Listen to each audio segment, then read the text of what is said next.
Welcome to the Architect of Resilience podcast, where we explore the secrets of overcoming life's challenges and unlocking unstoppable strength through deep personal conversations and expert insights. In this episode of The Architect of Resilience, we're going to dive into the intersection of clinical mastery, cellular optimization, and metabolic truth-telling with Dr. Eric Serrano, one of the most respected, unconventional, and hands-on performance physicians in the world.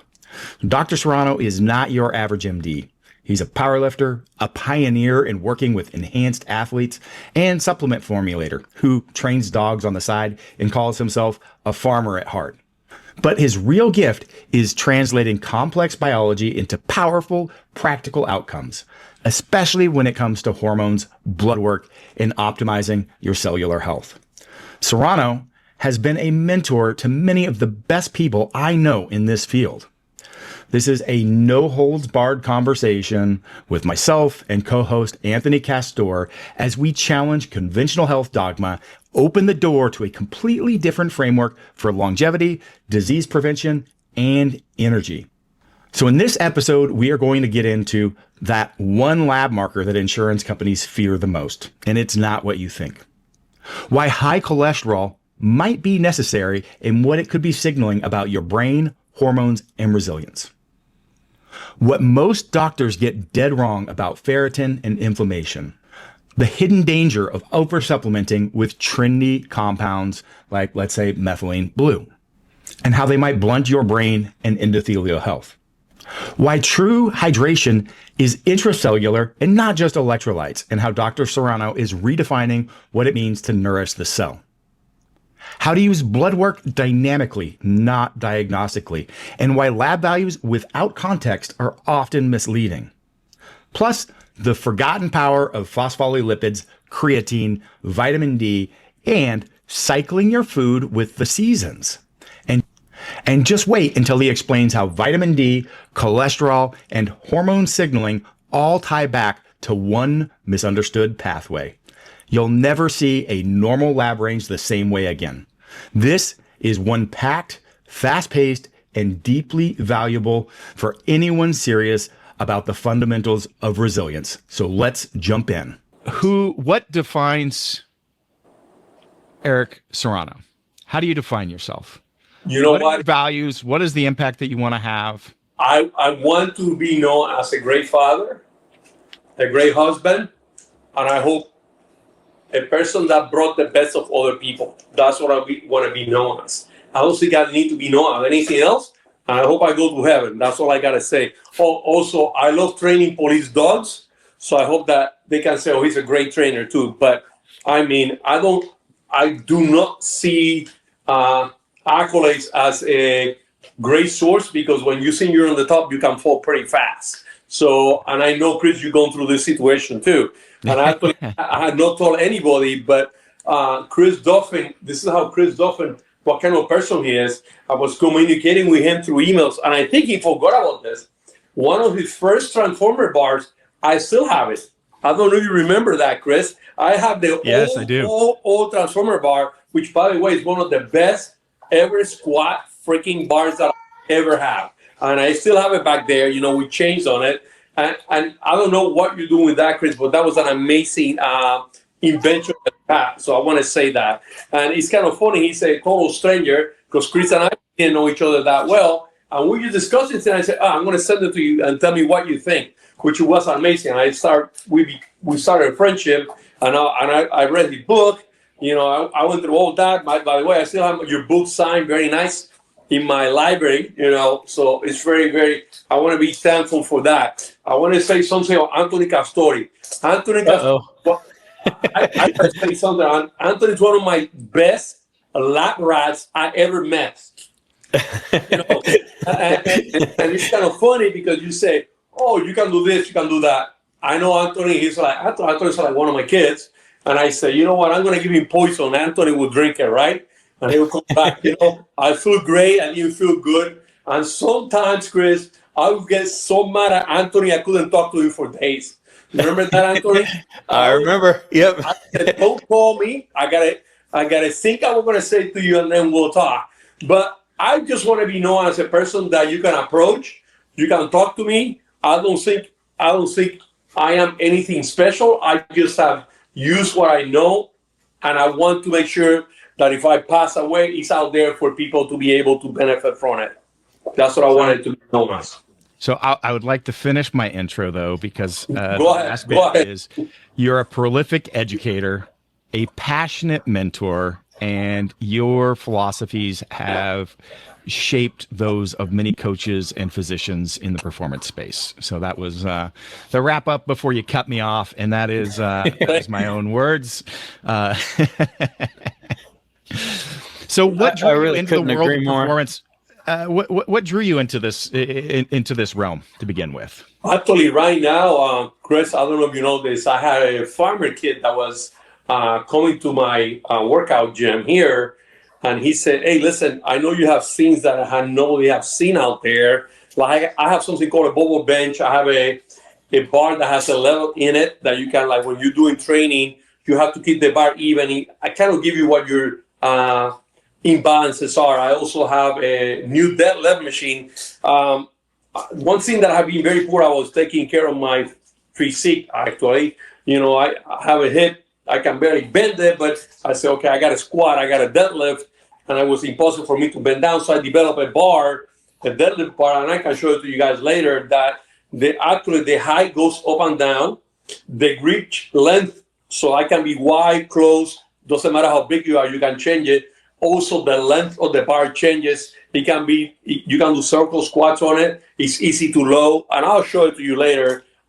This farmer developed this thing for me after I gave the instructions of what I want. They're very cool. He's putting patents on it, and I said, listen, I'm going to have a meeting with Chris. I'm going to have a meeting with Anthony, and I want to show you guw later. I mean, I don't need to show on the podcast, but there are very few cool things that we have developed here. I've been doing that. I also have been working on what I will call my farm. We have been having bees, we have apple orchards, we have pears, peaches. We have been working all that with my wife, and now I have a dog training area in my house, which is very nice. I have the fitness center in my house.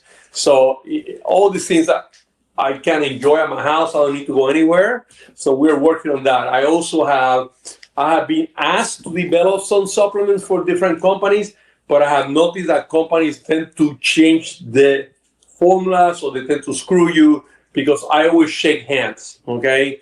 And I was never into, I need a contract. And after I could sue and won a few things, but I was never interested in that. I don't want to build a bank account here. I want to build a bank account up there. And, right now, one of my daughters, she was one of the big biochemical engineer in a big pharmaceutical company. She quit that pharmaceutical company for certain reasons I cannot disclose, but she decided, hey, Dad, let's do some formulas, and I'm working with her because I want to do things kind of like amazing. For example, we're working in I'm going to mention this, in a dehydration drink that works better than any. We compare it to Gatorade, we compare it to Powerade, we did all this crap, and it's way, way better. And actually, I'm just going to give you guys only a hint of it. When you buy a drink, Chris or Anthony, on a dehydration drink, what is the first ingredient that they have usually? Usually it's going to be some sort of a sugar substitute or a sugar alcohol. Or an electrolyte. Usually it's always sodium, right? Yep. And the reason they do that is because they take the blood study and they say, oh, the blood shows that sodium is the main electrolyte in the blood, which is true. The only problem is I do not want to benefit the blood. I want to benefit the cell itself.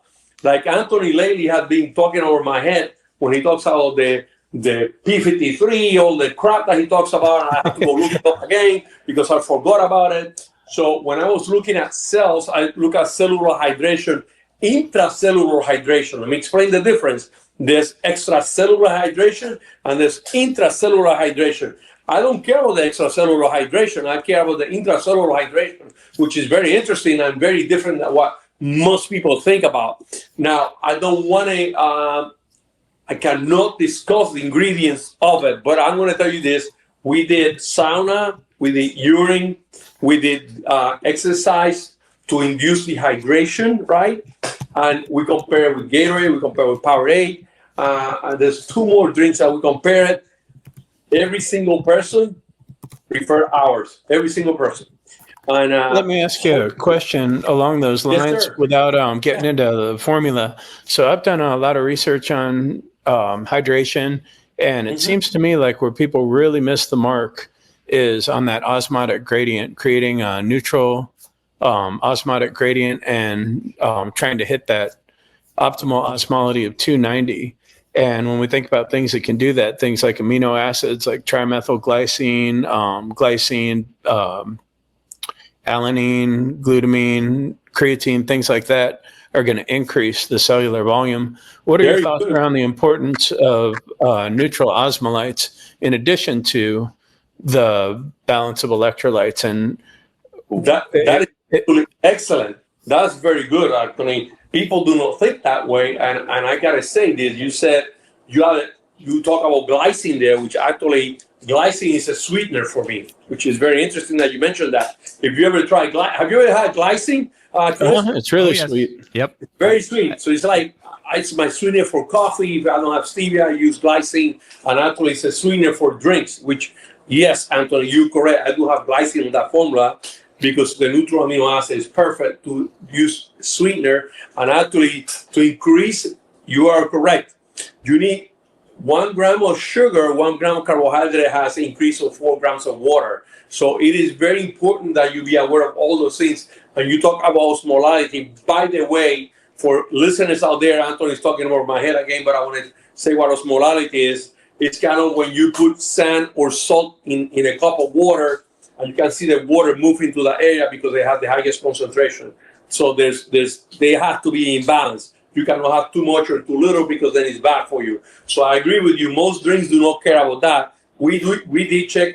You're very smart, Anthony. We did check osmolality too because we wanted to be aware of what happened on the urine, what happened on the blood. So we did on that. We also follow pH, believe it or not, which was kind of costly. But absolutely, yeah. So we were doing that. Go ahead. If I could ask another question along the lines of the osmolality, because one of the things I try to figure out with the formula I do, I calculated it out. It's the 290 osmolality. I'm a little OCD, but basically it is. Yeah, you're correct. But I guess where the question comes in is we think about we're eating our meals and we think about we're breaking down that food and those things are in the bloodstream. And how's that going to affect the osmolality of the solution if we're sipping on that solution between meals or if we take it during meals? I guess what I'm asking is when you're formulating, are you looking at a specific number? Or are you taking into context the timing of the drink or what's going to be around it? Great question. I can't, because this was based on that, and this is not going to be for a normal Joe Bro. I'm so sorry. This is for people that actually were working out, and in this case, I use workers outside, people that were on the heat, construction workers that really, truly need it, which is kind of an athlete, right? If you really, truly believe it. And that's what I was going to say. I don't think, if I have a normal subject that is well hydrated and you're drinking water, this is not for you. Don't waste. I don't want to sell you something. Don't waste your money. This is for people truly that are outside working out, really sweating, and they want to have something that will keep, it will keep the osmolality, which, by the way, is affected by the brain, will absolutely try to work your osmolality. If your osmolality is not correct, it will try to shift your electrolytes, your sodium, your potassium, to I want to bring insulin so I can bring glucose into the cell, all those things. So you are absolutely correct. Osmolality is very important. One thing that actually you added to something, vitamin C can change the osmolality of the blood. So you have to be careful with it. So all those things you have to take into consideration. And I totally agree with you. I think that one of the best sellers right now is, what is it called? HMLT or something like that. It's a little packets. You know what I'm talking about, Anthony? Oh, yeah, the LMNT. Yeah. It's a great seller, great flavoring. People love it and people swear by it. But there's nothing to it there. It's just that basically they took sodium, potassium, and so on, they put it together. When I was doing things to put together, I look at phosphorus, I look at bone, I look at calcium, I look at all these things that have to be on it that affect osmolality. Very good, Anthony. So magnesium was important, calcium was important, actually bone was important. All those things, zinc, selenium, all those things were actually very important for me because it's going to affect the osmolality inside the blood. For example, inside the cell, people don't know. If people say, oh, chloride is the biggest negative electrolyte, yeah, it is true. But actually, the highest negative, if you want to think about this, what is the highest negative anion inside the cell? Do you know? Anthony? No, I don't. Phosphate. Nope. Phosphate is negative, right? ATP. You have to have total. Oh, of course. Yeah. Right. Yeah. But ATP actually doesn't like to be by itself because adenosine triphosphate and phosphorus has a negative connotation to it. And the body always wants to be in balance. So what the body does? This is how it looks, Anthony. I want to draw a little picture right here. So it looks like this. Okay, can you guys see this? Are you able to zoom in on that? It's my eyes are really bad, so it's not. It's too light for me to read. Let me change the angle. The sunlight is hitting it right there. Let's see. Maybe do you have a darker marker?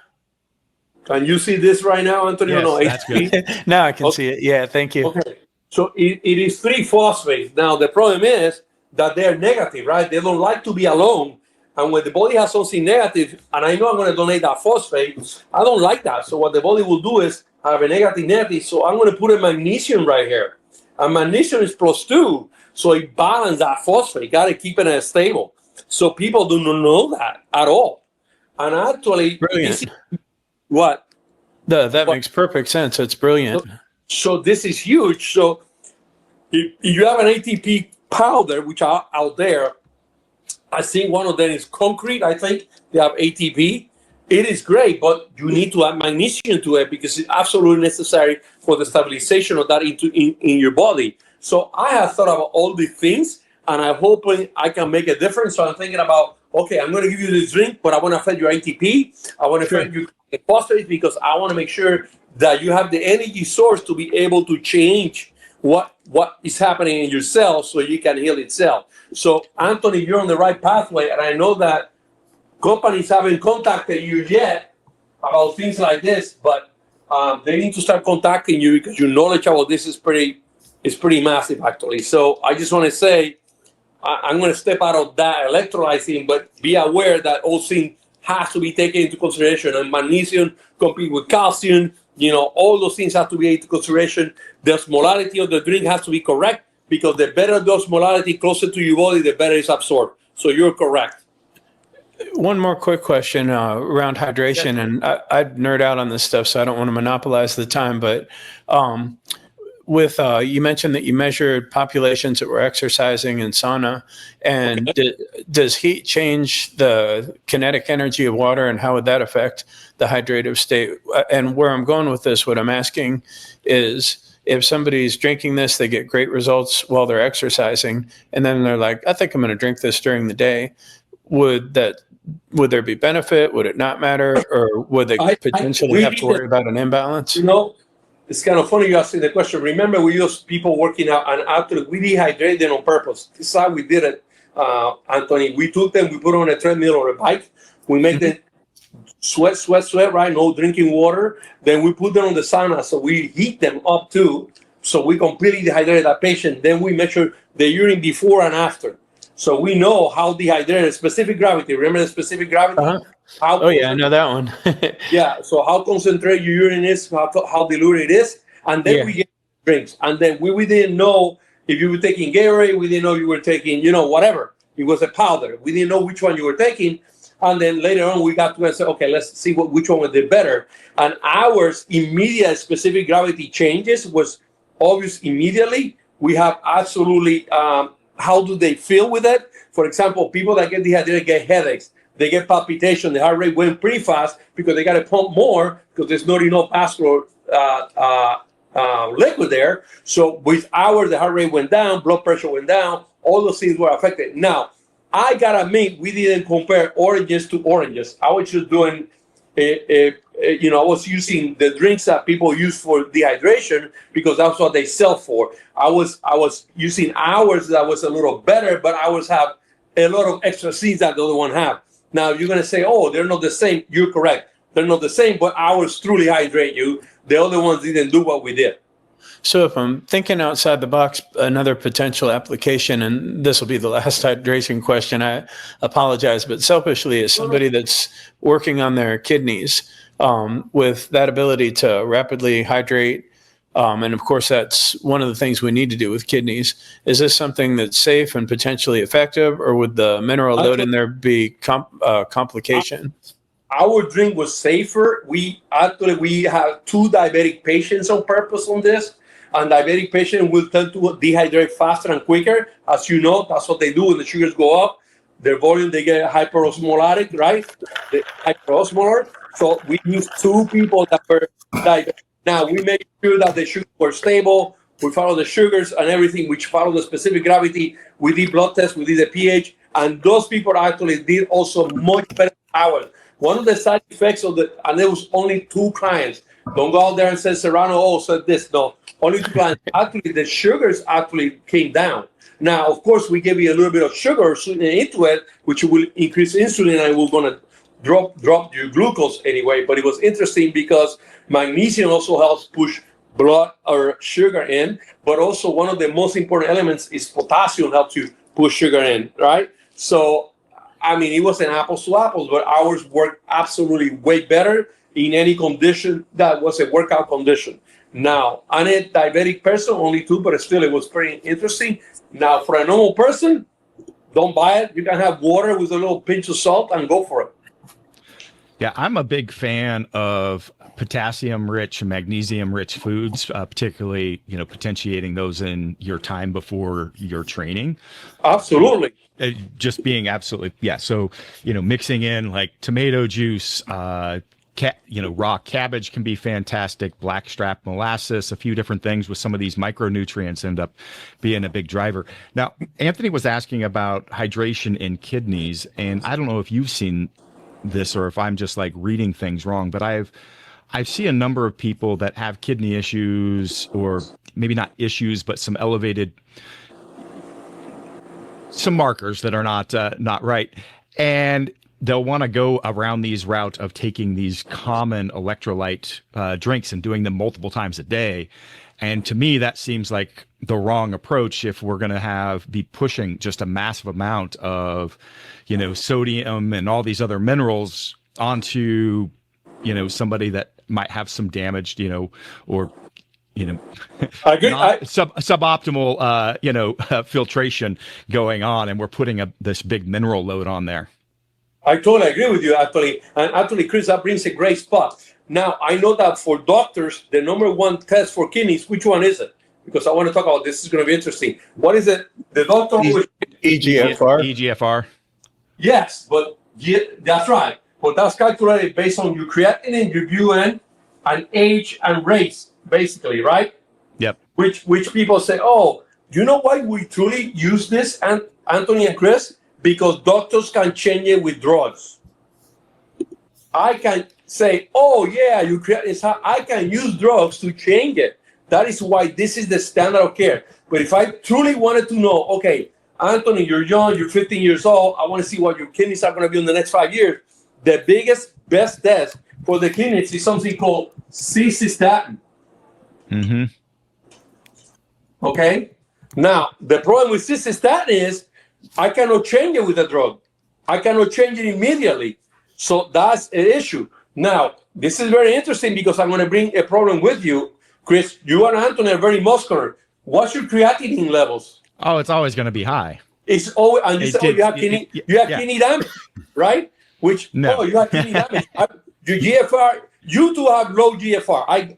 True or false? Admit it. True. Yeah, but that is wrong because we're looking at a normal population and compare people like you that works out, that have muscle. No, you're going to have a more muscle breakdown capabilities, which is going to elevate your creatinine. Now you have more weight, which of course, you're fat, which is not true. You're not fat, but that's going to affect this also. Not only that, now we have the creatinine that is high because you worked out. That's going to affect this. The BUN is going to go up because you eat more protein. And they're going to say, you have kidney damage, which is not true at all. So be aware that on a person that I have in my office, I'm going to check a cystatin and I'm going to say, I cannot change it with a drug. I can change this with a lifestyle, but I can actually predict that in the next 5 to 9 years, even though your creatinine levels are normal, even though everything is normal, this is going to be the one that it predicts. Now, I want to bring something very important because we're talking to athletes and bodybuilders. If you take creatine, the supplement, and you take anti-inflammatories like ibuprofen, aspirin, Voltaren, diclofenac, and you take them together, there's going to be an increase on creatinine. You're going to actually see that. I have seen that in my office, and they go, the parents bring it to me, he went to the doctor, creatinine was really high, I don't want to give him creatinine ever again. But then I talked to him and I said, wait a second, what are you doing? Are you giving creatine? Yes. Are you taking, when he comes home, when he's sore, so I give him an Advil to stop it, and that will increase your creatinine levels. So be aware that it's not a true elevation, because creatinine is a true elevation because you're using an anti-inflammatory, which affects the prostaglandins on the kidneys. So be aware of that. Yeah, now, and that goes beyond just the athletes at this point, because of the popularity of creatine, which is good, and the the knowledge that's getting pushed out there now around, particularly females using it, elderly populations, brain health, cognition. Creatine is a secret super. I mean, I can't wait for the government to take it away. For example, in New York, if you're 21 or less, you cannot buy creatine on the store. You know that, Chris? I did not know that. It's crazy, which is stupid, of course, but that's the way they do it. It works so well. Now, the biggest ester on creatine buy in the world are Krieger and Jeff Stout. They wrote a book that is amazing, and they talk about brain damage. They talk about depression. They talk about all these things. And actually, I got to draw a little picture here because I want to show you something that I know you guys do not know. Hold on a second.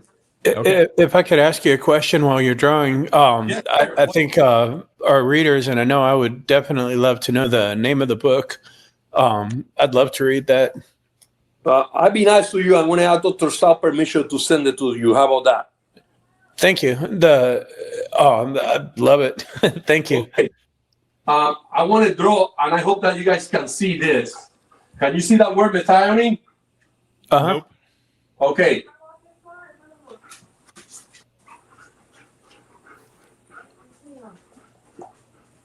Can you see homocysteine down there? Yes. Okay. When this is happening, believe it or not, one of the creations of this cycle is called SAMI. Are you guys familiar with this molecule? Yep. S-adenosylmethionine. That is the biggest methyl donator in your blood.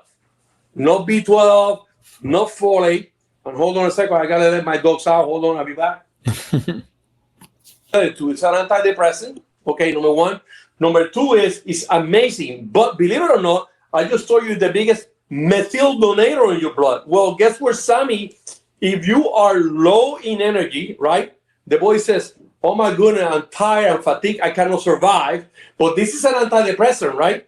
It is an antidepressant for some people, because some people can make depression worse, okay? And they go, oh my goodness, I'm tired, and I cannot survive, I have no energy. The body says, screw you, I don't give a shit if you're depressed or not. I need to survive, I need energy. And guess what this molecule does?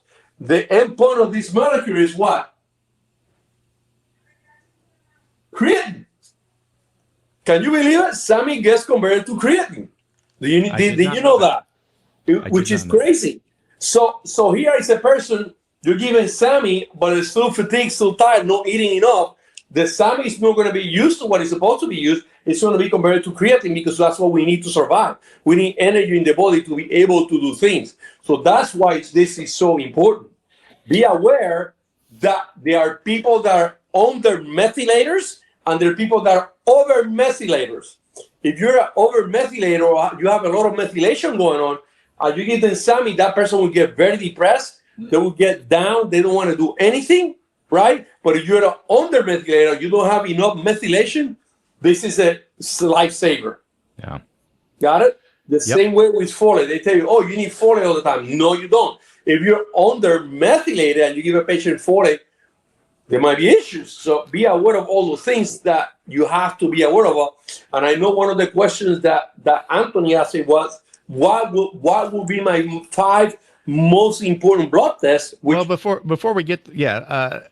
Maybe that's where I was going to go next. I'm like, we're diving into blood work and markers. Like, what is the 5 like most important blood markers? But within that, do you have visibility for a person's methylation status?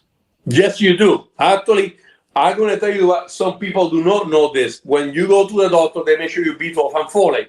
And there's a person out there that is very famous on the internet, or everything is methylation. Well, he's full of shit, right? There's methylation, there's acetylation, there's sulfation, there's glucuronidation. I wish there was only methylation. Now, methylation is huge. If my DNA is chromosome, right? They're tied together by histones, and these are protein molecules, right?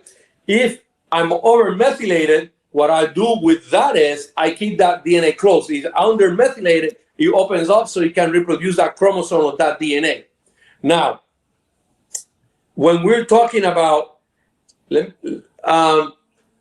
which test is amazing, histamine. And let me tell you why histamine is such a huge deal. If I have very high levels of histamine, okay, of course, you can have allergies, you can have a DAO abnormality or things like that. But if your histamines are very low, very high, you're under methylated. If your histamines are very, very low, you're over methylated. Easy way to tell. So, Chris, you go to the doctor, can I get histamine level? You get what level they have. You say, oh, my histamine levels are really high. That means you need to be methylated. I want to write this down because I want you to understand. So I got histamine right here.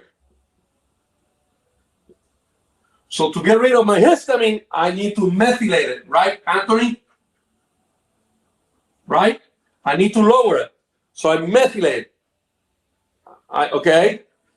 If my histamine levels, hold on, let me raise this because I want people to understand this.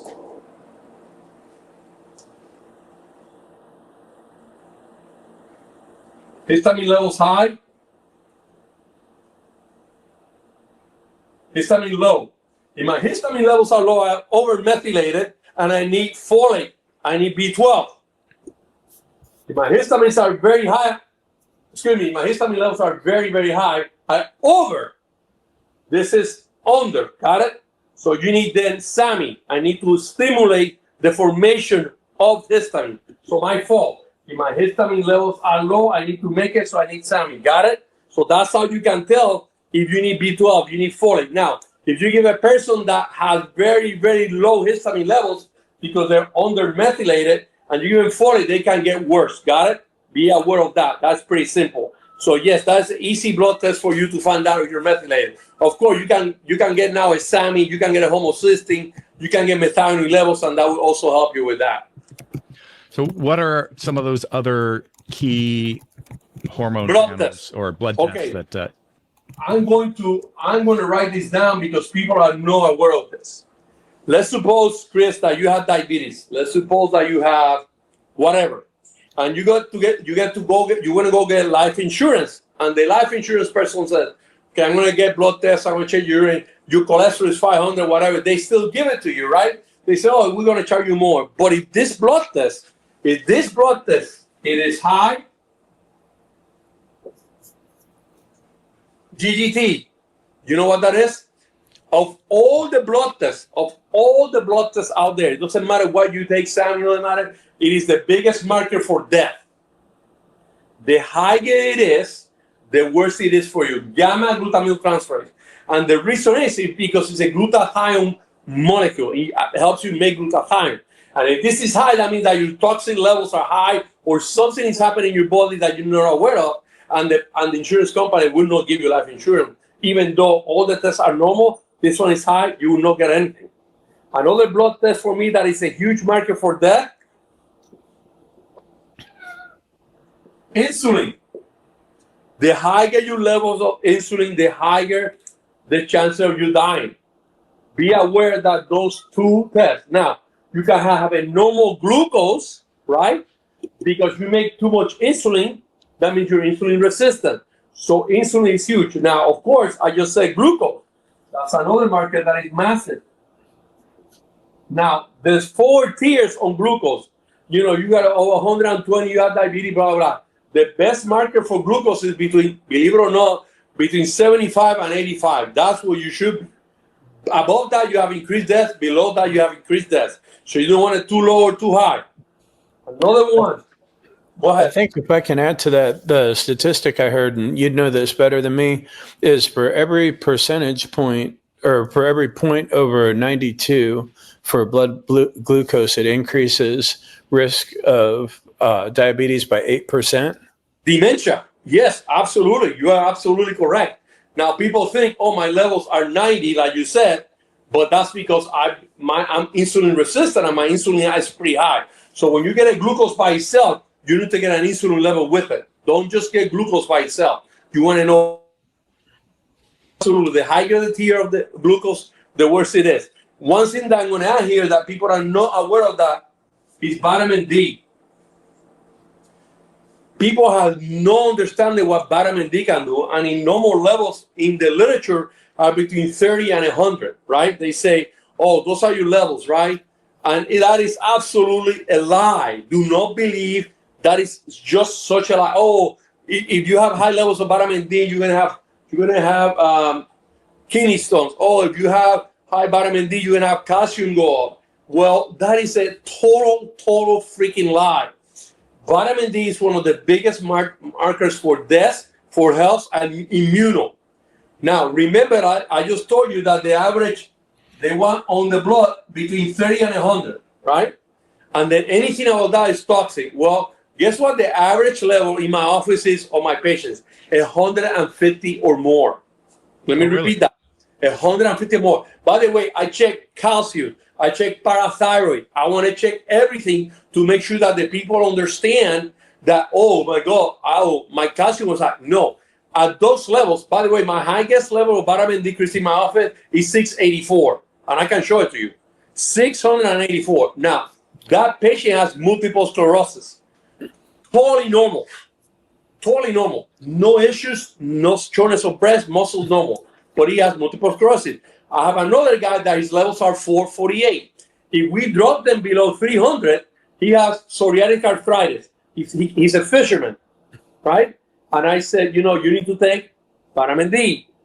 Once he goes below a certain level, his hands start hurting. When he keeps his levels above this level, they don't hurt. He's aware that vitamin D controls your immune system. So the way to look at this, Chris, is easy. Vitamin D is the general of the immune system, and vitamin A is the captain of it. Now, you can never, ever supplement vitamin D without vitamin K. You can't do that. Always stay together. For every 5,000, you need at least between 80 to 100 micrograms of vitamin K.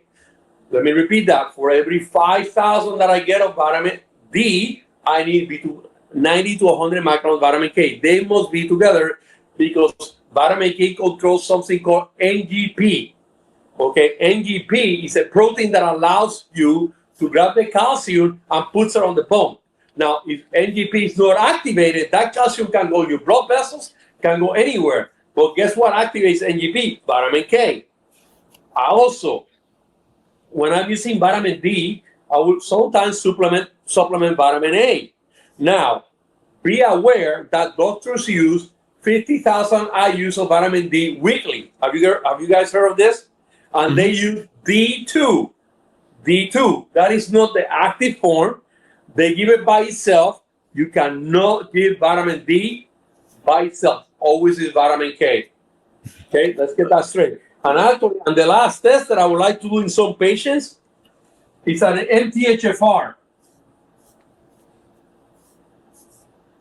Now, MTHFR is a mutation in the gene, in the gene pool. Sometimes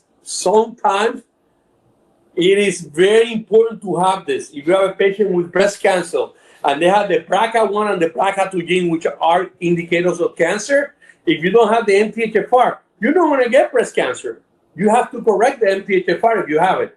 The MTHFR brings your BRCA gene, BRCA2, 1 and 2, down as long as you correct the MTHFR mutation, which you might require B12, methylated B vitamin, or methylated folate. So these are my tests that if I have a patient that I have to be aware of, and I say, okay, you're sick, you're not sick, I'll do those. Now, after doing those, then I do other tests that I'm going to look what I'm looking for. I never order tests to diagnose. I order tests to prove what I'm thinking the patient has. Right. If I could ask you a question around the vitamin D. Yes, sir. when we see levels that high, my understanding is there's rate limiting factors with vitamin D metabolism, and that could be like in the skin, that could be in the kidneys, that could be in the liver. When somebody has to have a vitamin D level that high, two-part question, I guess, is that something that you think, and it's kind of a chicken and egg thing, might be driven by some issues with the liver, kidneys, and then other part to the question in terms of measuring vitamin D levels, supplementation. I know I'm always trying to think about circannual biology and the effects of the environment and different amounts of sun during the year. So do you change the supplementation on vitamin D and that would extend to melatonin according on the time of the year and the seasonal biology? Absolutely. That's called chrononutrition. Very good. And I came out with that name because it depends what timing you're taking things. Vitamin D is the sunlight. It's the sunlight vitamin. Now, Anthony, I'm going to ask you a question. What percent of the population has low vitamin D? Do you know? Low vitamin D. I'm going to ask you a second question. What percent of the population takes statins? Which that will answer your question. Vitamin D is made out of what? Cholesterol. If I take any statins and I cannot make my cholesterol, what's going to happen to my vitamin D? It's going to go down. I guess the other thing I'm thinking, though, to build on that is sometimes when we see dysregulation in cholesterol, can't that also be a sign that we're trying to rebuild like a phospholipid bilayer? We're trying to make hormones? Yes. Very good. Actually, cholesterol number that is high is not bad for you because the longest living people always have high cholesterol. Let me repeat this. The longest living people always have high cholesterol. The shortest living people will have low cholesterol. I don't want to have low cholesterol. Now, be aware, I want to draw something here again, and Anthony, because you brought something very important, the phospholipid layer. And I want to ask you, what percent of your hormones are made out of cholesterol? Do you know? 100%. The steroidogenesis begins in the mitochondria. Yeah. It's the transport of cholesterol to the mitochondria through the star protein, right? Yeah, 50% of all your hormones are from cholesterol. So testosterone, estrogen, DHEA. Now, the other 50%. Oh, yeah, the proteins. Proteins. Yes, sir. Yeah. So thyroid, insulin, growth hormone, all those. But 50% of your hormones. Guess what? What's CoQ10 made out of? That important super molecule that you talk about, CoQ10, is made out of cholesterol. Vitamin D is made out of cholesterol. What percent of your brain is cholesterol? 22%. It is crazy how stupid we are in giving people statins for you to lower heart disease. You can. Now, I want you guys to think about this for a second. I checked my cholesterol. By the way, my cholesterol is 308. You guys are asking, that's freaking high. But my testosterone, I have testosterone level of a chicken. Mine is 116, the last time I measured, right? So if I measure my cholesterol levels and they're high, number one, okay, it's high. So I need to find out, why is it high? Not that it's high, it's what is it high. It's because my vitamin D levels are low. It's because my testosterone levels are low, and I want to make more testosterone because the body says, hey, I need to make more testosterone. Let me put more cholesterol. Now, to make that cholesterol, I need to have niacin. I need to have B6. I need to have vitamin C. I have to have these cofactors, which are hugely important. So, for example, I have a person with high cholesterol. I give him niacin, and the lowers go down, not because they needed the niacin only, because they wanted to make more testosterone. The niacin levels go up. The conversion from cholesterol to each step goes up, from progesterone to actually to DHEA goes up, or progesterone to androstenedione goes up, just because I added niacin so the body can make it. So be aware, my cholesterol is high. It's my vitamin D is low because I need to make more cholesterol to make more vitamin D. Why is your cholesterol high? Then we can talk and say, okay, we need to do something to change that number. But otherwise, do not believe that lower cholesterol is the answer to lower heart disease, which is a lot. Let me ask something. You talk about phospholipids.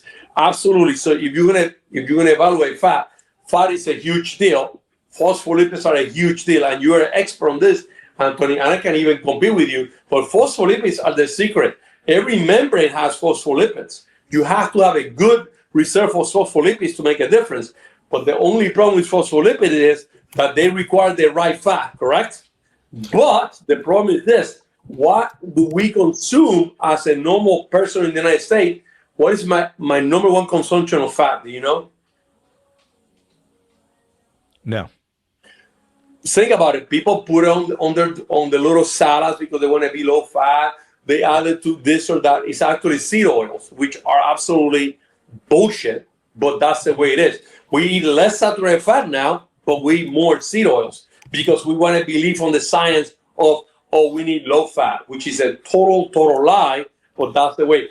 God gave you a whole highway for fats only. Let me explain that. He gave you one organ to digest fats only. That is crazy. He gave you a gallbladder for you to digest fats and absorb them and put them on your lymph tissue, not through the liver, to the lymph, so you can absorb that. That's how important fats are for you. Do not believe the media out there that you need to eat low fat. Now, there are different types of fats, and we can discuss that. But you cannot eat low fat. It's bad for you. There's only one population that actually in my practice that I will use low saturated fat, and that's the PCOS.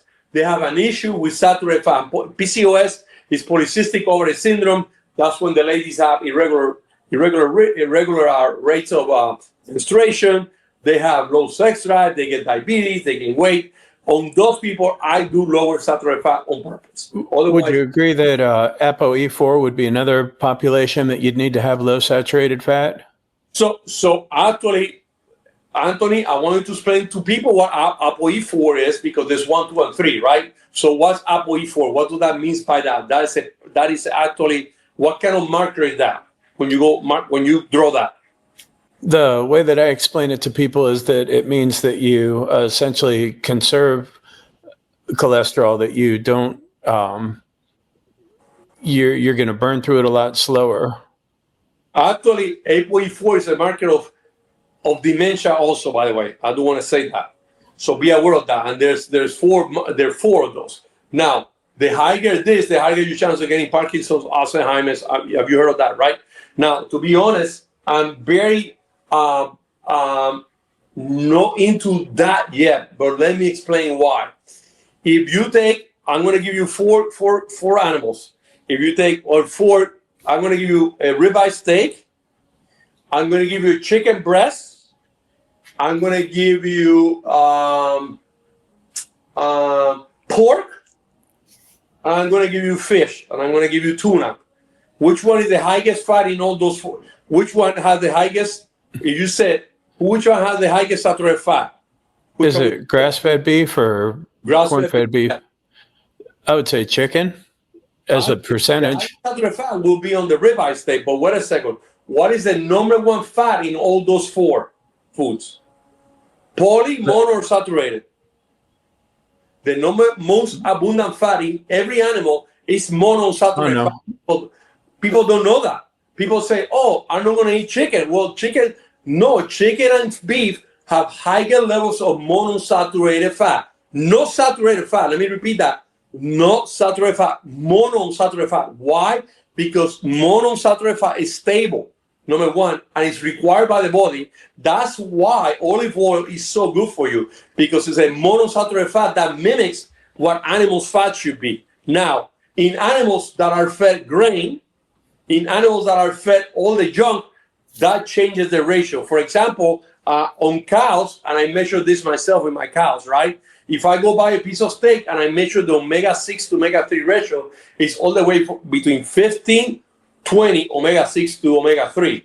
In our cows, it's 6-1 omega-6 to omega-3, which is a huge difference. Okay, my cows eat grass-fed all year until we're gonna take them to get killed, and then I add grain, organic grain, to make them fattier inside the muscle, because then it's too dry. So the last 3 months of when I'm raising my cows, I do give them some grain because I like the meat to taste good. I try to keep it organic, but the ratios of omega-6 to omega-3 is absolutely about 6-1, 7-1. Compared to that's where I was, to build on that, that's where I was going with the chicken and the high fat. Chicken doesn't have a lot of fat, but as a percentage, isn't it a higher amount of saturated fat? And would that potentially be one of the reasons? If you include the skin, yes. And would that potentially be one of the reasons why you have these people that are just eating chicken and they're not getting enough of the other types of fats in there, and then they don't have that favorable 4-to-1 ratio? I don't have the answer to that one because most people eat chicken to decrease their fat intake, and they push meat away. And the problem is then your iron levels, your B12 levels, your zinc levels all go down. So I have to be aware of that. For example, I need to have a zinc to copper ratio of either 1-to-1 or a little more zinc than copper. A copper and a zinc taken by itself is meaningless. It's the ratio of those two. So if your copper is very high compared to your zinc, you can get anxiety. If your zinc is too high compared to your copper, then you can get worsening symptoms of asthma. People don't even know that. But be aware that when you're looking at those, zinc and copper have to be checked equally. They have to be checked at the same time. Now, to answer your question, yes, people have issues by eating chicken. Only you can't do that because the chicken doesn't provide what you require. Those, I would say, macronutrients that you can get from red meat. Yeah. So you're not finding much of a change in the omega-6 ratio then during that grass finishing that the grain finishing that you're doing? You know what, Chris? I never took a cow without cleaning it. So every time that I did it, I was giving them grain, so I don't have to answer to that. But I bet that if I was going to take a grass-fed only, it might be 4-to-1. Omega-6 will be always higher than your omega-3 due to the content of the skin. The skin is the biggest organ on your body, and the skin has a high levels of GLA, gamma-linolenic acid. So a lot of people that have a lot of dry skin, and they use lotion and they use fish oils, it's not going to do shit to you. You need the GLA component to it. I don't want to sell anything here, but I created a fat. It's called alpha omega-3. And people say, oh, that's an omega-3 fish oil. No, mine has 7 different fats. And the reason I did that, is because I wanted to imitate the body to be the best. Now, most people have a decrease on omega-3s. So the content my supplement changes with the research. My supplement changed 3 times. The reason it changed 3 times is monosaturated fats are the highest content of fat in animals. So I said, wait a second, I got to keep the monosaturated fat in my supplement high. So initially, when I created alpha omega-3, my olive oil was higher than my fish oil. But then when I found out people are more deficient in fish oil, so I changed the ratio. I put more fish oils, and then I put monosaturated fat, oleic acid specifically, into my supplement. I also put GLA. I also put palmitoleic acid, which people have no idea what palmitoleic acid is, right? I also put CLA, which comes from butter, right? Remember that, Anthony? CLA is a huge component. I even put those stupid ketones that stupid Anthony likes. I put avocado oil, high concentration, MCT. So it's the only supplement that gives you all those together because you require all of them. And actually, I compared those supplements, and I don't want to give names or numbers, but I compared that supplement with the other supplements. And actually, Christopher, when I was into it, I want to analyze everything. We analyzed 32 different fish oils. Only 3 have what they say they had on it, which is crazy. Only 3. The other ones were oxidized, damaged. And if you buy fish oils that are in transparent bottles, with transparent containers, little capsules, that they look pretty on the oil, those are damaged. As soon as sunlight hits them, you got damage. That's why you have to have a package that the light doesn't go through it. You have to have the capsule that is dark so the sunlight doesn't damage when you go outside or whatever. So all those things, I have to look into it before I created mine. So be aware of that. Be aware that you don't ever want to buy any type of oil. I don't give a shit what oil you want to, in plastic containers. Never buy olive oil, canola oil, whatever oil you use. Do not buy it in a plastic container. Either buy it, and either aluminum okay? Buy it in a glass container that is dark. That is the best way to buy it. Have you, speaking of those different, have you had any experience with fatty 15 or C15? C15, okay. I do, because people come with it to my office. And C15 is actually is a brain fat, basically. Yep. I have people taking up to 9. I didn't do this. They came to me and said, oh, I started with 6, I started with 9, and I took this fat, and the 3 people that have come to my office taking between 3 to 4 grams were ADHD people, number one. So they had a specific condition. The only problem also, Chris, they were taking methylene blue with it. So was it the egg? Was it the chicken? I don't know. But these people say, hey, my ADHD is better. I can concentrate better. I don't need to take my medication. So was it the C15 or was it the methylene blue that did it? I don't know, but both of them working together, they work amazing. For peptides, check out shop.enhancedexecutive.com. That's me, not some third party I'm recommending. This is my venture and what I'm doing. Me personally managing the supply chains and labs that I've used over the last 10 years. And you can see the third party testing that I am doing, the lot control, all of that. Go check it out.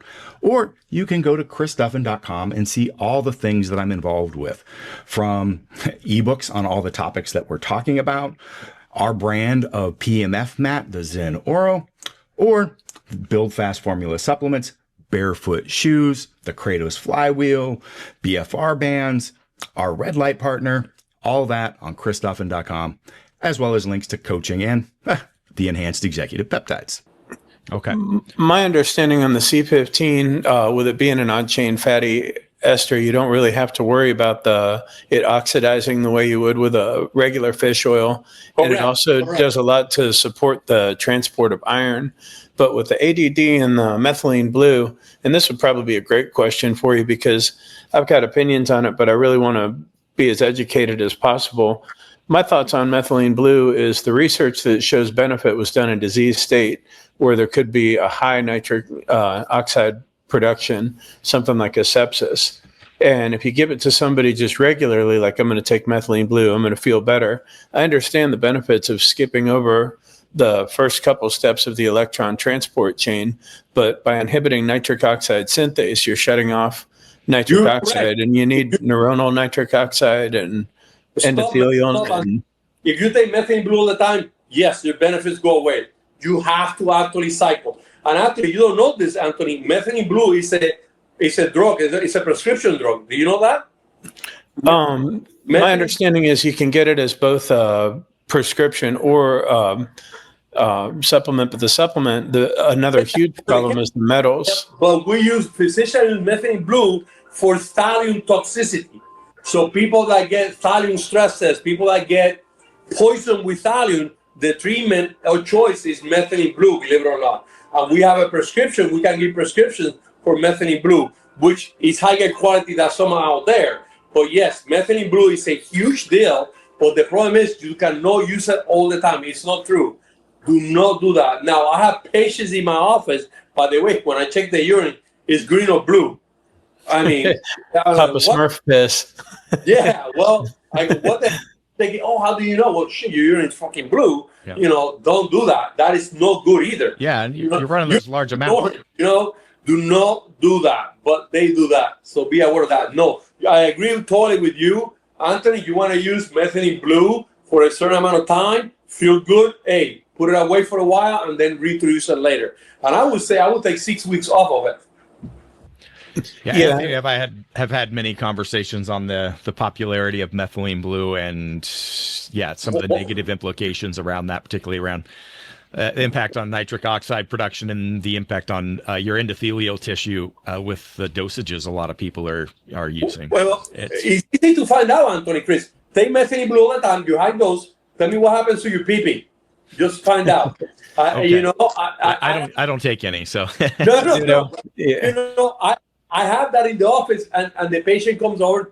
I have a couple of patients. I cannot get it up. I'm like, damn, and I check everything. Everything is good. I'm like, what the hell is going on? I feel great. I'm not depressed. I say I should be having more sex, but they have been taking methylene blue for a long time, and actually affects your nitric oxide. You are correct.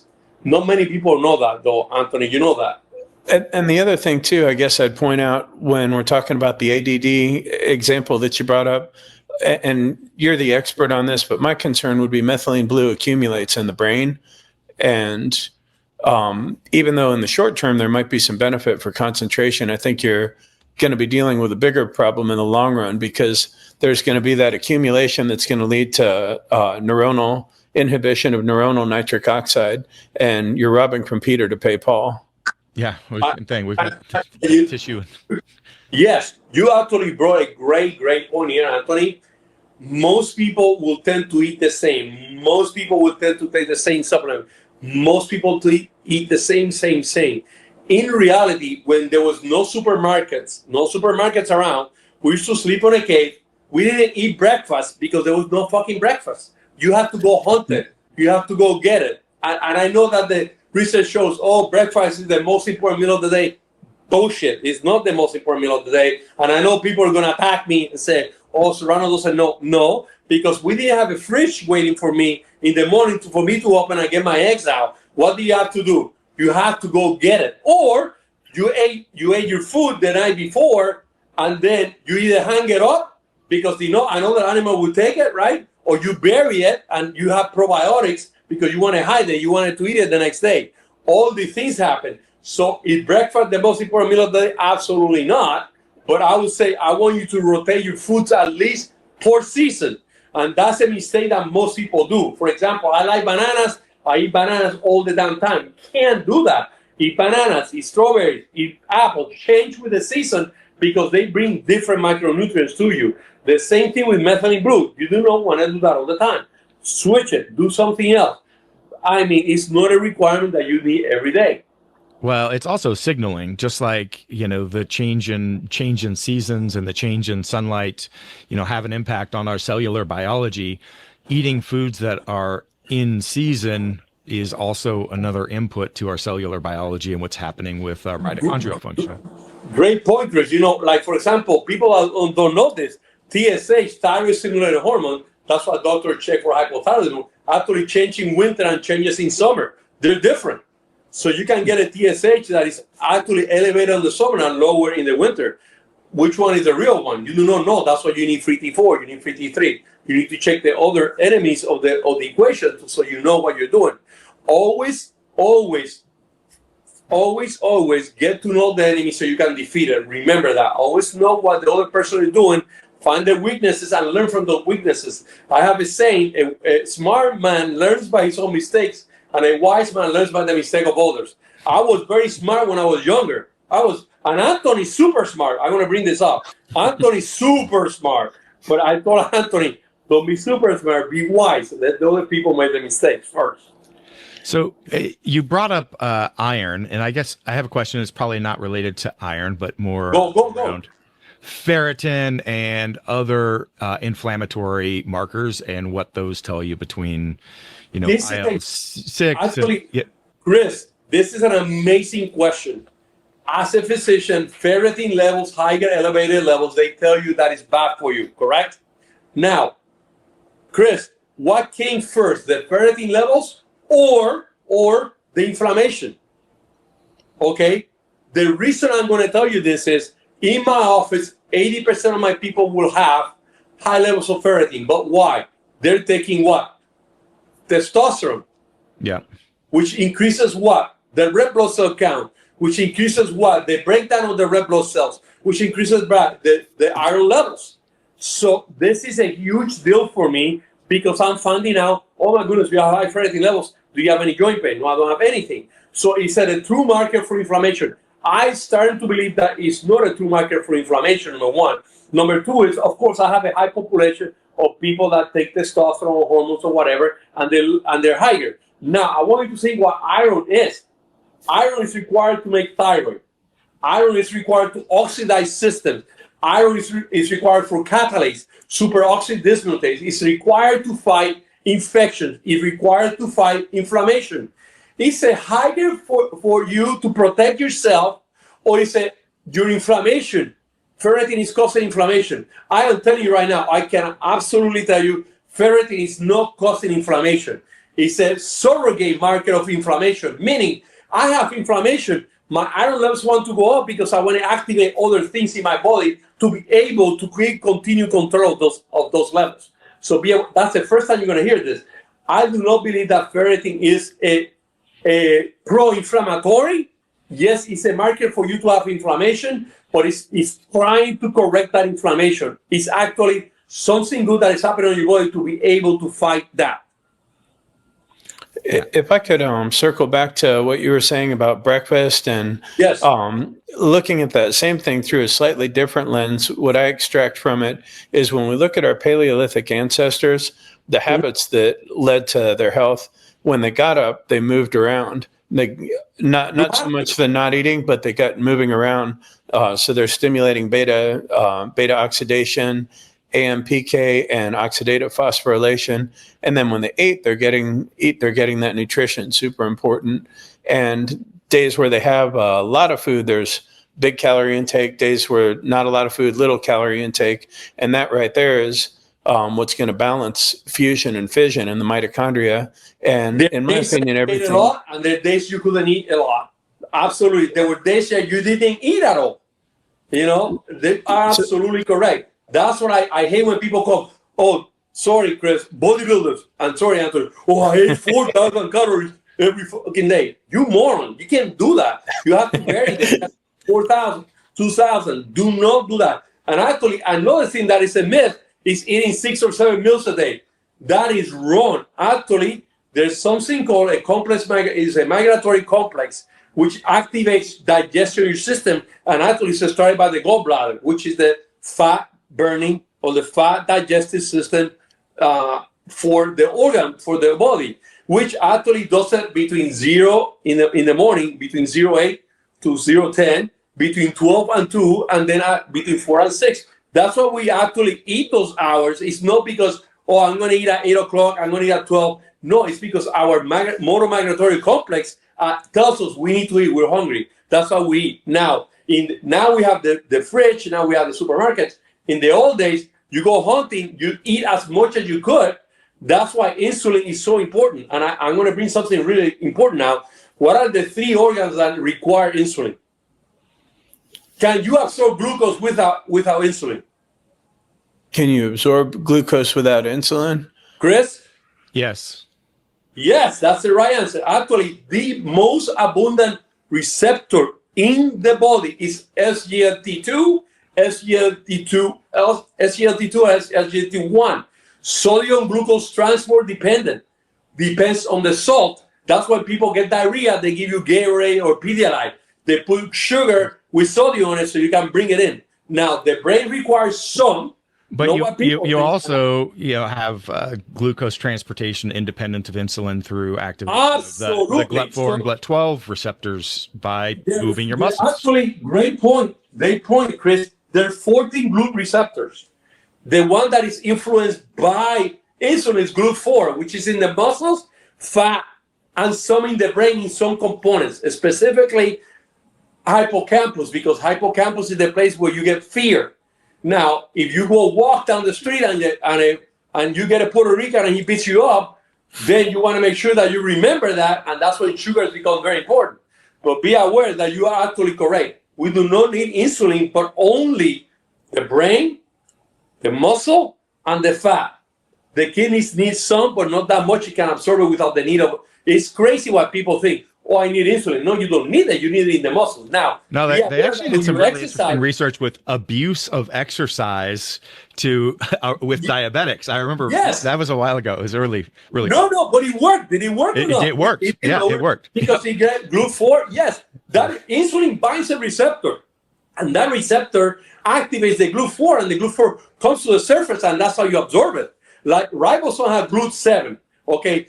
Red blood cells have GLUT1. They do not need insulin whatsoever. Now, the prostitute of all the glucose receptors is GLUT2. It's always open, baby. Come up to me. I'm the prostitute. It's in the pancreas, in the kidney, and the liver, and that's what they wanted. Hey, bring it to me. So be aware. Now, people have no understanding of the Chris. That is very impressive that you understand that. But people come to me, I need insulin, which is not true. You need insulin sometimes. Now, fats do require insulin. Now, be aware, this is very important. Toxins follow sugar. Now, if I've been eating a very high diet on toxicity, lead, mercury, arsenic, aluminum, all that crap, and I'm eating a lot of sugar, a lot of processed foods, those toxins are going to go into the fat cells because the body cannot get rid of them fast enough, and that's going to affect you too. Yeah. Do you encounter any residual issues with people that have compiled a lot of stuff in the fat cells when they've gone and start losing? Yes, Chris, some people say, oh, you're fat, and they make fun of you, and they tell you, I cannot lose weight. Actually, I used to have no compassion, Chris. I admit it, I was an asshole. I said, you're fat, you need to work out, blah, blah, blah. But I have people that were Eric, I puke, I vomit, I do all these things when I lose weight. And actually, Chris, you can get rid of toxins three ways, Chris. Urinating, right? Sweating, and what's the other one? Taking a shit, right? So it's like, and four, breathing it out, right? Now, when the body gets can't keep up with the elimination of toxins, it has to put it somewhere. And the safest place to put it, don't want it on your blood, don't want it anywhere on your brain, it has to put it on fat. That's why some people get fat and they cannot lose weight, because if they lose weight, they release those toxins and get sick. So on 80% of my patients, I do a detoxifying system first. I either do it with something called Liver FS, made by Poliquin, or I do it by Detox 19 by a guy named Jason Durr. And I say, hey, I'm going to make you lose weight. I want to clean you up first. Let me clean you up first. And then I start the weight loss process, which people don't have no idea. There's a condition called lipema. Have you heard of this? In which the woman it's usually women, they get really fat and they don't know why. Those people need surgery because they cannot lose that weight. And when they take that out, it's crazy what the toxins are accumulated there. And that can be because poor eating habits, because poor dietary food selection, all those things. So be aware that fats are humanly super, super, super important for you to be healthy. Do not put it out there. Now, when you accumulated subcu fat, it's different than the visceral fat. Be aware of that. Now, if you have a lot of toxins, you are going to accumulate a lot of subcutaneous fat that will be not helpful for you, which may hurt you at the end. To build on that, one of the things I think about when I've got somebody that's losing fat, obviously my focus, as you guys know, really centers around mitochondria, but the whole process of fat loss, if I have somebody that's really overweight, I'm probably going to start them with a Met Therapy Pro, which is the zeolite, and bind the toxins with just starting walking. And once we get a little bit of headway there, I'm going to keep that in there. And then I'm going to support the mitochondria and make sure we're developing the metabolic flexibility using things like ketone ester. But and I guess where I'm... Wait a second. You talk about... You use a big word there. People don't know what that is. What's that? What do you use that for? Where does it come from? People don't understand where that comes from. So zeolite. So tell them. So zeolite comes from volcanic ash, and it's almost shaped like a cage. And literally, when you have toxins, it traps them inside that cage. It's like toxin jail. And when you pee, poo, any of those things we talked about, it's going to bind to those so they're not harmful in the bloodstream and be easier for you to excrete them. So Absolutely. Building on what you guys were talking about, and one of the rate limiting steps with fat loss in these people, their inability to detoxify using something like zeolite, and maybe even in them just taking all the other supplements out because they don't have the organ capacity to process them, and focusing on a zeolite a couple times a day. And then working on the mitochondria with something as simple as a ketone ester that's really not going to produce any toxic residue and immediately switch them to oxidative phosphorylation. So that's able to happen. They're generating more ATP. They're developing metabolic flexibility. Another name for zeolite, well, it's not another name, but a different type of it is actually fulvic acid.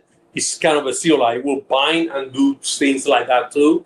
Also, cholera will also do that. And bentonite? Yes. What about carbon 60? Would that yes, but that will bind it in the intestines. Be aware of that. I don't think it's not absorbed as well, but I know that it absorbs toxins.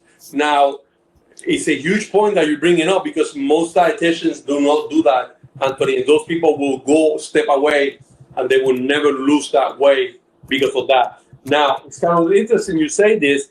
GLP-1s override the toxin issue in the body. Let me repeat what I'm going to say. If I'm taking GLP-1s and I'm fat, I'm going to lose the weight and it will release the toxin, doesn't matter what. Now, if you think about this, how many people that Ozempic or peptides lose weight, right? But how do they tell you how sick they get when they use it? They get sick. He said they're puking because of the drug, or they're puking because toxins are being overbuilt. Be aware of that. Yeah, it's an interesting point because a lot of them are going at such a high dose that they're they're losing weight because they're on 500 calorie a day diets. At the same time, though, I'm seeing not as much nausea and issues with people using the triple agonist, the peptide that's got the glucogen that's stimulating both mitochondria and the metabolism side of things. That might You're stimulating the metabolism at the same time, which it really helps them. That's the key to that. So you do that ahead. Most doctors would never stimulate the burning fat or nothing like that. So questions. Wow, this is a long time, and I love this. Yeah, no, I was just looking at time. I'm like, we're at an hour and 15. I'm like, I feel like we're just getting rolling. So I guess if we have time for one more quick question, because I'm trying to learn more about C60. The verdict's still out for me. I always look at things through the lens of redox. The verdict is still out for me too. So don't think that you're the only one. I agree with you. Go ahead. So I always look at things through the lens of redox. I think that if we keep that as our focal point, that everything else builds around it. And with C60, my concern is that there's legitimate potential for that to throw off that redox biology. And because isn't it kind of an electron sponge? It is.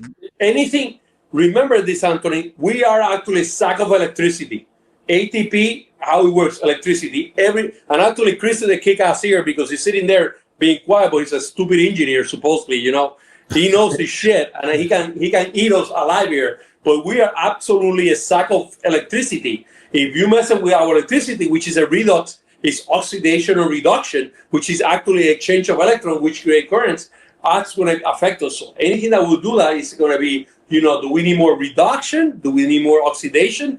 And when you imbalance that, when you completely stop oxidation, then you're going to affect reduction. So you cannot do that. That's why we're in constant efflux, you know. Sometimes we're in oxidation, sometimes in reduction. If you burn fat all the time, it's not good either. You're oxidating it, but it's going to be bad for you, right? So you are correct. Yeah, no, I would love some clarification on thoughts on this because I tried to get into that I did a podcast with one of the co-founders of a C60 company a few weeks ago, and I was driving on this very topic trying to get an answer, and I didn't get one. So I know the expert on that. I have followed the research on it because people have asked me questions like you.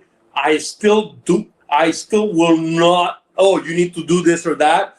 I'm still sitting on the table waiting for me to say yes, it is good. No, it's not bad. Well, my thinking is NRF2 is master regulator of our antioxidant system. And with C60, as somebody's using that regularly, it's going to be this long-term suppression of that. And that's going to quench that signal. And that's going to take away that dynamic range of that we're supposed to have for redox. Wait, NRF2, for those listeners, he's a well detoxifying the body, by the way. He's a huge detoxifier of the body, NRF2. Be aware of that. Go ahead, continue. And I guess the other thing I'd be concerned about is using something like a C60 because, well, I guess my understanding, NRF2 helps to activate our antioxidant system and the stress response that drives AMPK. And if we're dampering that down so much, and there's this risk of reduced activation of the healthy oxidative response, and that's going to blunt mitochondrial biogenesis, wouldn't it?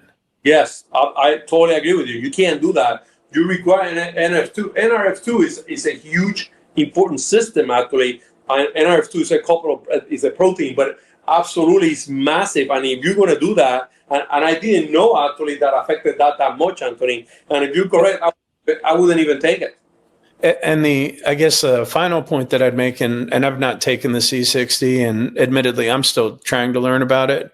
The C60, so SOD or catalase are selective, from what I understand, and C60 is not. So it can flatten these redox oscillations, and those are critical for cell signaling. So it just, I guess in my mind, I'm trying to understand beyond the sales hype better, like mechanistically, what is the advantage of it? Why would you take it? It's funny that you brought SOD, the molecule. SOD is a huge, and by the way, SOD stands for superoxide dismutase. For example, if you're going to go to Colorado or you're going to go high altitude, if you start taking certain amount of dosage of SOD before you go to Colorado, you will not have altitude disease. You know that, Anthony? It's actually, I did not know that. It's an antidote for that. Now, there's only a company, SOD gets digested on the food, or it gets broken down because of SOD. There's only one company that have taken, actually, they have a patent on the fiber. They surround the SOD and they put it out on the market, and they're gummies. They're, oh my God, what's the name of the company? Celibate, but it's Celibate, and they have gummies that they did blood studies with it, and they have a patent that you can eat the gummies and your SOD goes sky high. It works amazing. SOD, superoxide dismutase, is an amazing molecule. It does so many things on your body. It helps you with inflammation. It helps you with autoimmune disease. It helps you with detoxification. But there's a lot of products out there that's SOD, and the absorption is not there. This company do have the right SOD. Cellular, the owner is Michael Ferraro, which, I mean, he has a lot of research on it. It's pretty cool. I'm going to have to check that out. Actually, Chris, you know what? I'm going to text you with the owner's phone number, and I say, and then you talk to him, and I'm going to tell him, hey, listen, I helped him develop one of the products, and I said, you need to help Chris. Send him a few supplements. Send him a few. You like it. They taste good, actually. The kids like it. They're gummies. They're pretty impressive. All right. Yeah, definitely. All right. This has been fun today. We had a lot to talk to. We didn't. Yeah. We're going back and forth, you know. I want to give you guys a little piece of advice before you guys go. Yes. And this is my pile of life. And actually, I think Christopher Duffin has way more understanding now in life than I do. Christopher is what I call a survivor, because what he has gone through, what he has personal life, business life, and when you see things like that, and Anthony, his personal life is not out there, but I'm very aware of his personal life and see that he was going through, and I want people to be aware of what these men are doing. Anthony, can you see that circle? Yes, it's a little bit faded. I can see about the upper left quarter of it. And you see that cross right there? Yes. Okay, so I'm going to put certain things right there.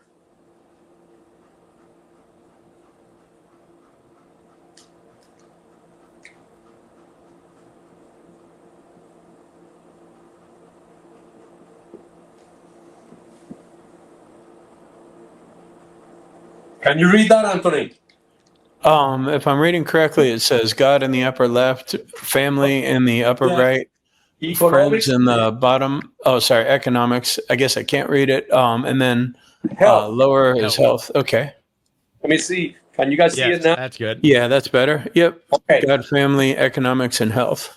Yeah, this is my pile of life. Now, this pile of life gets smaller because then I got to economics. I got to divide that piece of pie smaller.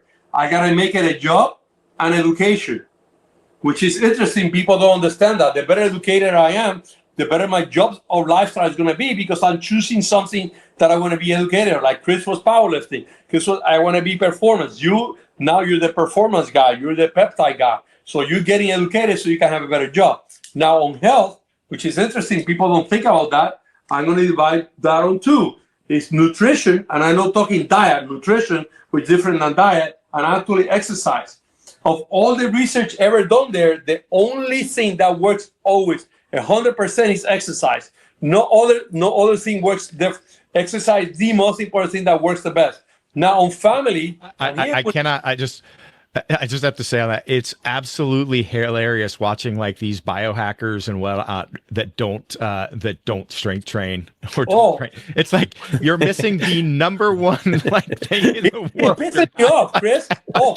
Anti-aging. I'm taking growth hormone. I'm taking all the shit. If you don't step outside and exercise, I'm doing the sauna. I'm doing the red light. I'm doing the stuff. You got it. I agree. I agree. I'm laughing, Chris, because this is so true. You need to go outside and exercise. Jesus walked all over, dude. He was a fisherman. You know, people don't understand that. You got to do that. Now, in family, I'm going to put another small I'm going to call that, I'm going to put friends, because they're friends like our family. But now the two biggest pieces of the pie are family and God.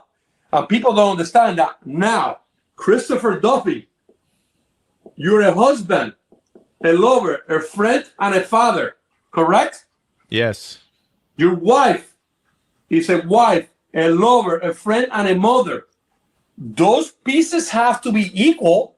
Of course, we're married. Sometimes the woman becomes a mother, and that little piece of pie becomes half 50% mother. You gotta be careful, because I have to educate my patients. Then you have a kid, but you still have to be a wife, a lover, a friend. All those things are important. Do not deteriorate those components to it, because if not, that's going to affect the husband. It's going to affect the lover of the husband. It's going to affect the friendship of that. So I try to educate these people. So that is my piece of pie that I always try to teach my patients, my friends, everybody. This has to be on balance. Now, most people, Christopher, believe it or not, is economics is 50%. Then they put the other ones there, and that's when things do not work right. Economics is just a way to have a good life, but it's not going to give you a happy life. Remember that. It's just a way to get a good life, but it's not going to give you a happy life. Yep. I agree. 100%. So you can have all the money in the world, but money can buy you a watch, but can it give you time? No. Money can buy you a bed. Can it give you sleep? Hell no.